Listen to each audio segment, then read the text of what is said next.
Friends, गीत गाँव के चैनल पे आप सभी का फ्रेंड्स बहुत ही सुंदर प्यारा सा कजरी गीत लेके आए हैं। कैसे लगेगा कमेंट बॉक्स में बताइएगा और चैनल को सपोर्ट करिएगा, ढेर सारा प्यारा आशीर्वाद दीजिएगा फ्रेंड्स। दीदी सबके चैनल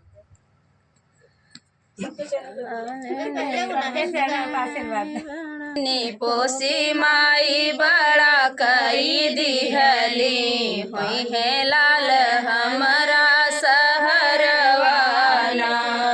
पालिनी पोसी माई बड़ा कई दिहली हुई है लाल हमारा सहरवाना। आवत दुल्हनिया के बदला मी जजवा तू ही माई घर के विपतियाना। आवत दुल्हनिया के बदला मी जजवा तू ही माई घर के विपतियाना। आजुले माई तू कुछु नहीं कियलो खाली चलायु ससनवाना। आजुले माई तू कुछ नहीं कयलू खाली तू चलायु ससनवाना। इतना सुनत माई गिरली जमीनिया उठी बोली सुना बेई मनवाना। इतना सुनत माई गिरली जमीनिया उठी बोली सुना बेई मनवाना। नावाई महतो के कोखिया में रखली दुख सही देहली जनमवाना।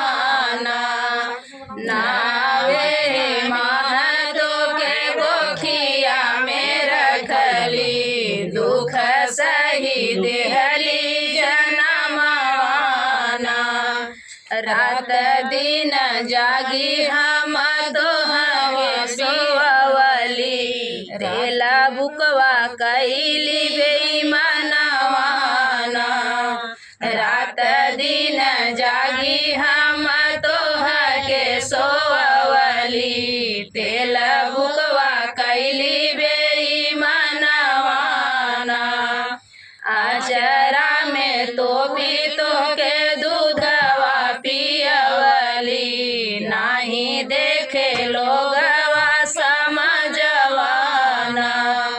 आचरा में तो भी तो के दूधवा पियवली नहीं देखे लोगवा समझवाना। हमारे ने ऋण बेटा उरी न होबा चाहे करा के तनौ धर्मवाना।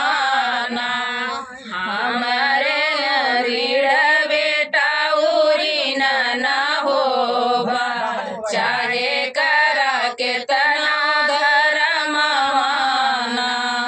इतना सुनत बेटा गिरले चरनिया तू ही माई घर मलकिनियाना। इतना सुनत बेटा गिरले जरनिया तू ही माई घर मलकिनियाना। हम ही करब माई तोरा सेवा बनिया संगवा में तोहरी बहुरियाना। हम ही करब माई तोरा सेवा बनिया संगवा में तोहरी बहुरियाना। तोहरे आशीष माई बढ़ई परिवारवा तोहरे लगवा फुलवरियाना। तोहरे आशीष माई बढ़ई परिवारवा तोहरे लगावल फुलवरियाना। पालिनी पोसी माई बड़ा कई दिहली होई है लाल हमारा सहरवाना। तो फ्रेंड ये गीत कैसा लगा कमेंट बॉक्स में बताना। फिर मिलते हैं किसी नए गाने साथ, तब तक के लिए बाय बाय दोस्तों। कोई ये गीत अगर अच्छे से सुनेगा तो आँख में आंसू आ जाएगा।